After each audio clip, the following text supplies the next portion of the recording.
Greetings and bienvenue, Midnight Crew. Thank you for returning to this broadcast. And welcome to new viewers joining us for the first time.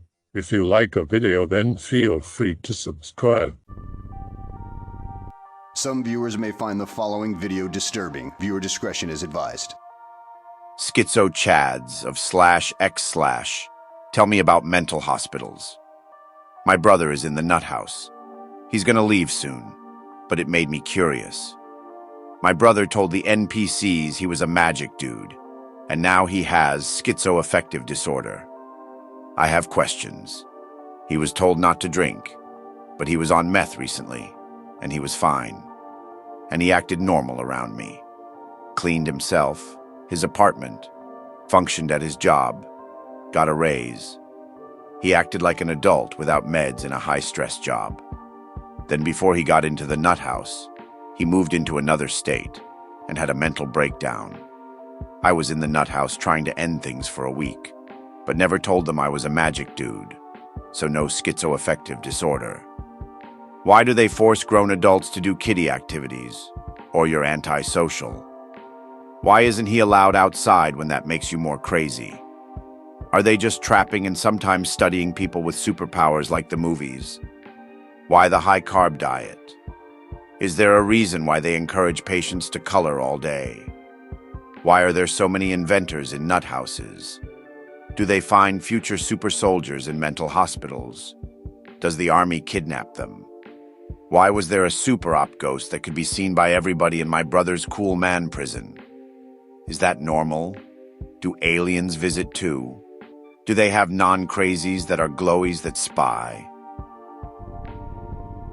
My story is boring, but is completely true. True stories always are boring, right? Too long to Greentext. We always joke around about someone being crazy, but this is an entirely different level of fucked up. 3 years ago, I worked with a girl, white-collar office job, who did excellent work, but slowly started slipping into insanity. She would call me crying about a project and screaming like a banshee, then hang up. 30 seconds later, she'd call again and be totally normal, like it never happened. Complete Ted Bundy-like morphing of personality and body language. Her emails became more and more nonsensical, huge, long, rambling walls of text. It got so bad that my boss and I made the decision to let her go. He suspected drugs, but I've been around my fair share of druggies and I didn't agree.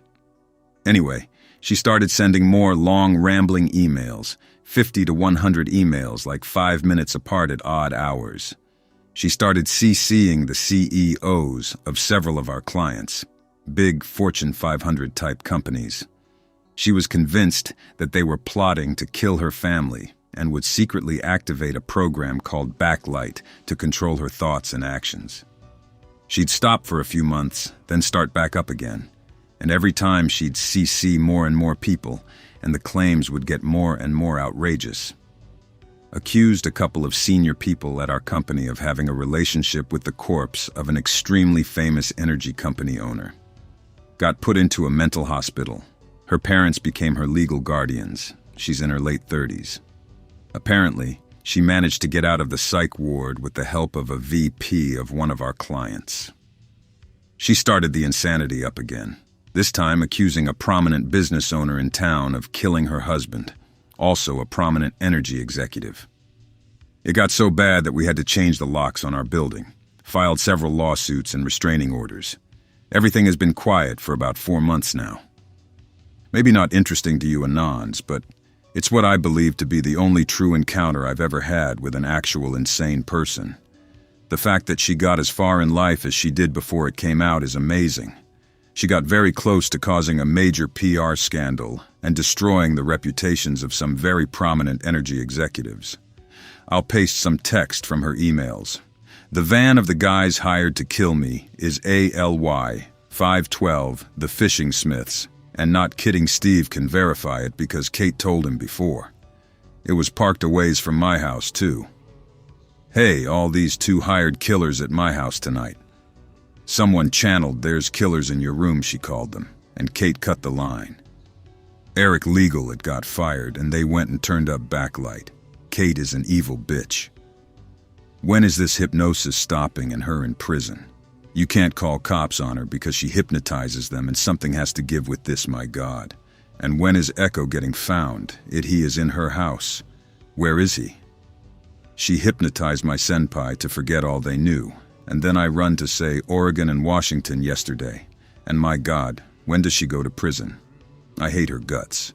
She had murders in my house tonight, and before pissing in my drawers and still waiting there tonight.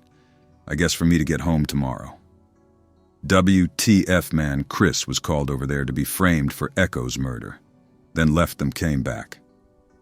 Dan, the gift of psychopath Steve can write on my hand and wrote this, so Nikki, you were in on framing Chris. I'd put you in prison if so.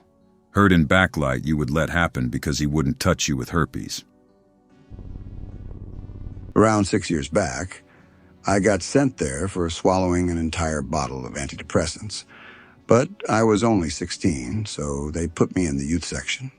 I'll give you the rundown on how it went. Most of the people there were relatively normal-looking on the outside. Only a few schizos and people obviously on the verge of a breakdown. But you can't really tell what's exactly going on in everyone's head. I tried talking to the people who were very quiet out of curiosity, and one of them told me about their hallucinations, which I thought was cool. Made a friend with a guy who was on my wavelength, but the environment was too weird, so our conversations usually trailed off. What really blew my mind, though, was my roommate, a 6-year-old. I guess they put him with me because I seemed the most stable. He was a really cool kid that tried teaching me how to whistle. Still can't do it well, but whenever I practice, I'll sometimes remember him. When we got across the topic of, so how'd you end up here? He just said, I don't know, I just want to die, in a completely innocent, childlike voice. My only experience of the adult section was when we got back from playing volleyball, and a random guy was just standing there, staring at us in the middle of the hallway. Shit gave me the chills. Other than that, it was just things like sleeping with the door open, routine checkups, communal stuff, eating with only spoons, and not being able to wear proper clothes for an entire week. Both my parents have worked in nursing homes and hospitals and have seen some weird shit. They haven't told me any incidents that take place at a hospital, but I do remember two they told me they experienced while at nursing homes. First, be my mum. Working night shift, she only works night shifts. Walk down a corridor to go check on residents. Large paintings line the walls. All the paintings are turned to 45-degree angles. The residents are asleep, and even if a resident was up, the paintings are too large for an old person to fiddle with. Turn the paintings back the right way. Go check on a resident. Come back out to the corridor. All the paintings are at 45-degree angles again. Whatever. Turn the paintings back and continue working. She said it was strange and obviously not something a resident did, but it didn't bother her. Second, be my dad. A resident had recently been transferred to the hospital, working in the main office. The call button of the resident who had been transferred goes off. Weird, there's no one in there. Go check it out. The light is on, but the room is empty. Go ask other PCAs if they turned the light on. Nope. Okay then. Later, get a call from the hospital that the resident passed away at such and such a time. Realize that's around when the call button went off. Guess the resident came back for one last visit? I escaped once before I was actually admitted.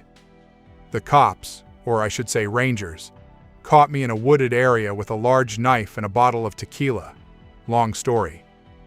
They were going to arrest me for having a weapon and drinking in public. But instead, I led them to believe I was suicidal. They took me to the old General Hospital in downtown LA. This was about 15 years ago before they built the new one. And while they were checking me in, I asked some random nurse where the bathroom was. Since my shoes were off, no one heard me walk out of the holding room and just run as fast as I could out of that hospital. I suppose I must have looked like a typical homeless guy not wearing shoes once I was outside. I didn't have an ID on me, and I have a super common name, so they had no way of tracing me. Found a payphone and called a friend to come pick me up. The second time? Not so lucky. I'll spare you the details, but the police showed up at my house while my girlfriend and I were arguing loudly.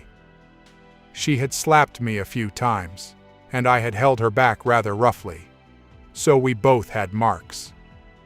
Once again, I convinced these other police officers that I was suicidal and that they must rush me to the hospital.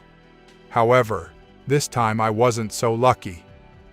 It was a different hospital close to where I live, and the psych ward was bolted shut. No fire exits. The locks were all Medico brand. If you know your locks, you know there's no picking those. I had to spend almost 3 days before I just ended up convincing a male nurse to talk the doctor into letting me out early. All ended well, actually. Made some good friends while I was in there. I briefly contemplated jumping the huge fence in the courtyard during rec time, but by then, I was actually enjoying myself in there. I'm pretty sure I could have jumped that fence, though, but I would have needed to have a car right on the outside on standby, or I would have been caught almost immediately. Or not. I'll never really know. I was a 22-year-old crybaby who had his girlfriend of a year cheat on me. I drank a handle of whiskey and called my dad in a drunken mess to pick me up. He was yelling at me as we drove to grow up. I told him to pull over and let me out. He said no, and I threatened to jump out of the moving vehicle. He accelerated very fast and said, "I dare you." "Okay, Dad." And I jumped out. Woke up in the hospital and then got put in the psych ward. A young girl in the psych ward with me claimed she had died several times and that we are in a false dimension. She had cutting scars all over her wrists and neck. She was very pretty, but honestly scared the shit out of everyone there with her loud outbursts. Had a tone in her voice that would pierce your soul. I was interested and always tried talking to her about the false dimension. She said that our current dimension is hell for sins committed in the true dimension. Said the true dimension has beings made of gelatin materials and death is not possible, only sent to different dimensions for committing crimes. She would never explain how she knew this, and I did not believe her, but did not tell her this. She started to trust me and gave me a palm reading. This was a big deal because she freaked out about physical contact. She said I have a mind that can see what she sees. Asked if I wanted to see the true dimension. I got nervous by the look in her eyes but did not believe, so I said yes. She grabbed my hand very tightly and put her head down, mumbling. I felt a warm tingling sensation take over my whole body. I felt like I was going to black out and was getting very dizzy. The walls started shaking and melting and I said stop, but she just continued to mumble. I panicked and started screaming, and the goons came running in and needled us both in the ass.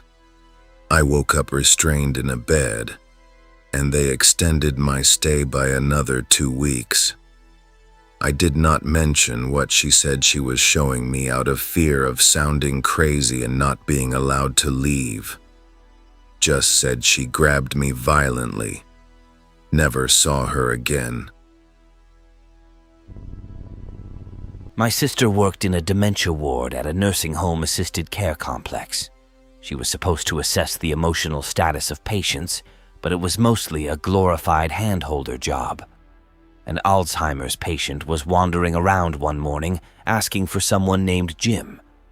The patient was actually normally highly sedated and didn't do much but sit around playing with puzzles or watching TV. There were no patients named Jim.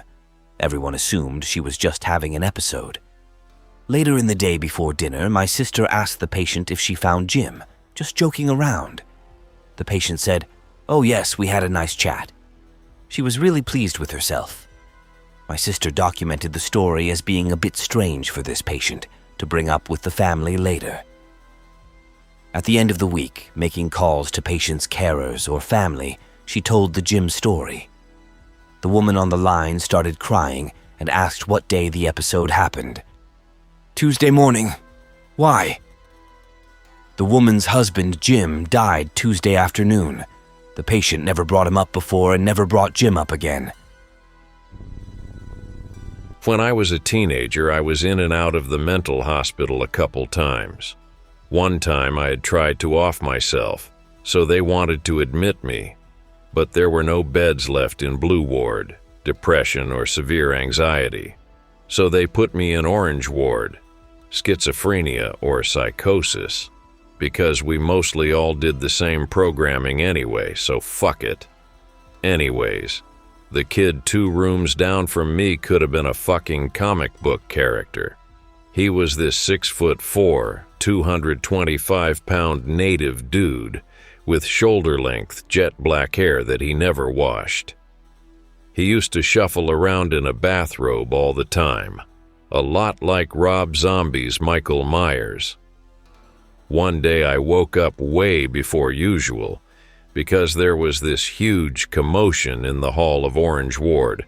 I went out to see, and the dude was in the middle of some kind of violent psychotic break.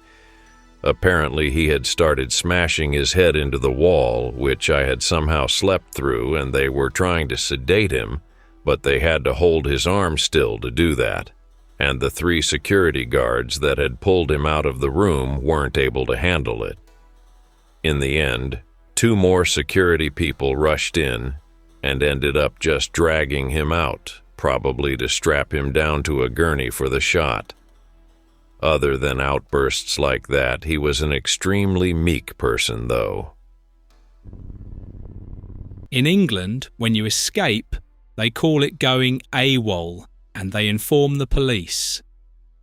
They will come to your house, and if they don't find you there, they will go to your parents' house.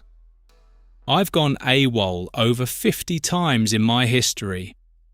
To escape from a locked ward, you'd need to either steal some keys — this is not a movie and is borderline impossible — or wait until your doctor grants you temporary leave during the day and just never come back.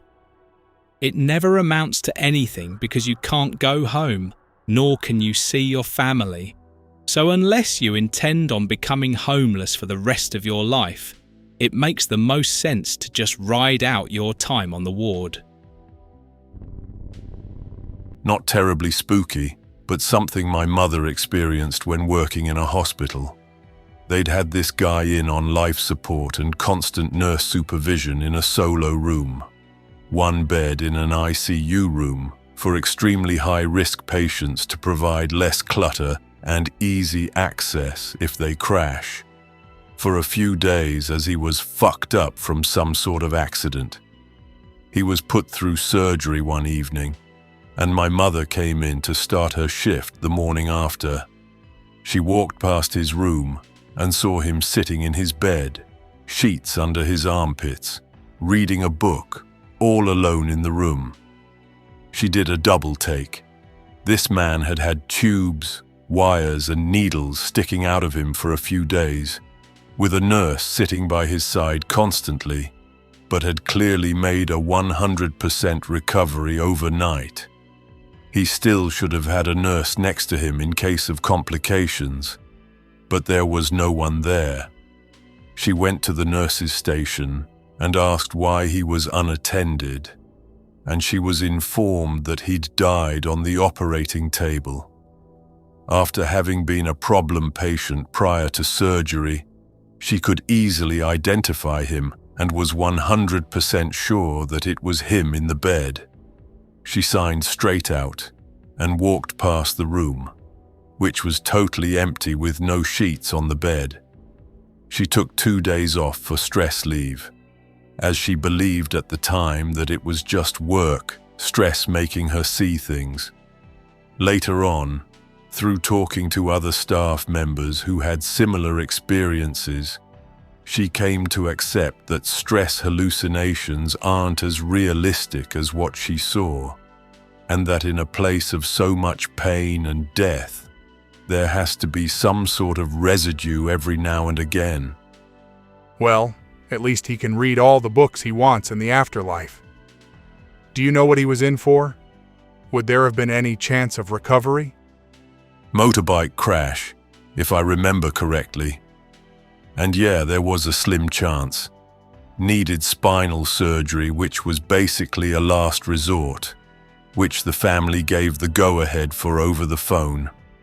No idea where they were, but not in town, obviously. No idea what sort of complication killed him.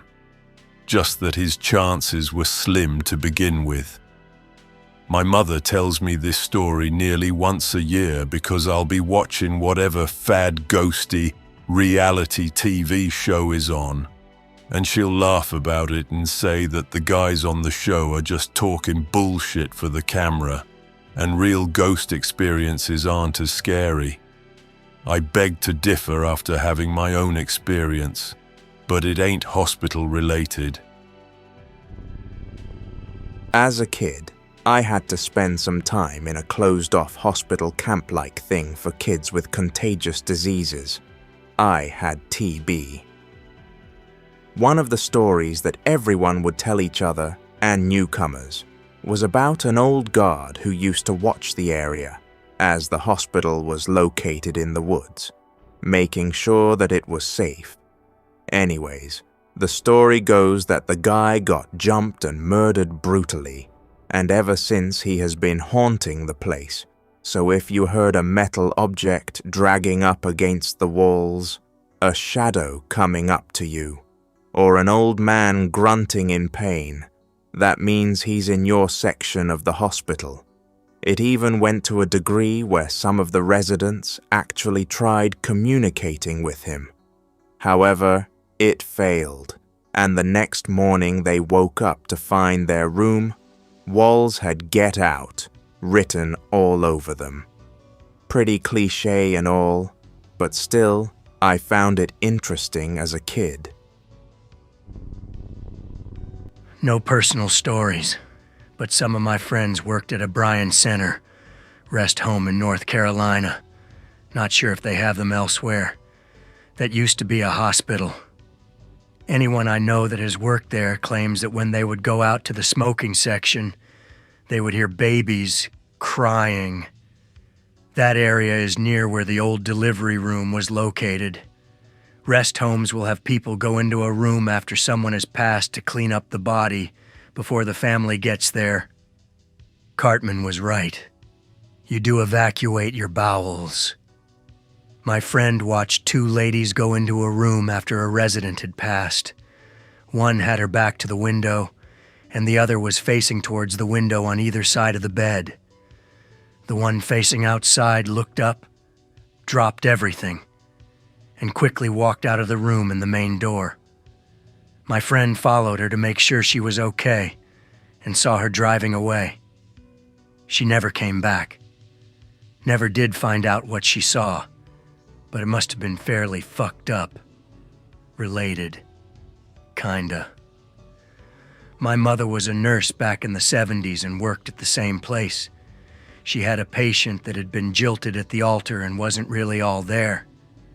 Mom would be at the nurse's station, look up, and see this lady come out of her room, dressed in her wedding gown. The lady would walk slowly up to the nurse's station, stand there staring for a minute, and then slowly walk back to her room. Not a ghost, but damn it. I think seeing that would freak the shit out of me. I've realized this thread is more full of sad than spooky. I guess that makes sense, since it's mostly about people who are old or sick. Pretty much. I've been in and out of hospitals the last few years and never had anything spooky happen. I've heard similar sad stories to the one my sister told me, though.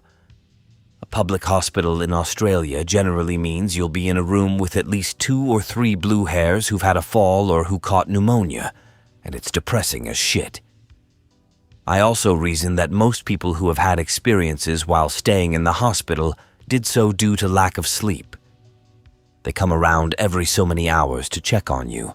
I once had blood drawn at 2 a.m. because that's how early they start to get to all the patients they need to see in a day. So it's impossible to get a full night of unbroken sleep, and it's too loud to sleep during the day. So, this kindergarten I worked in is an old hospital, right? I was in the cellar one day getting some toys and shit, and suddenly I heard doors shutting behind me. I looked back and noticed 2 pink doors under the stairwell. I had never seen them before, so I went to check it out.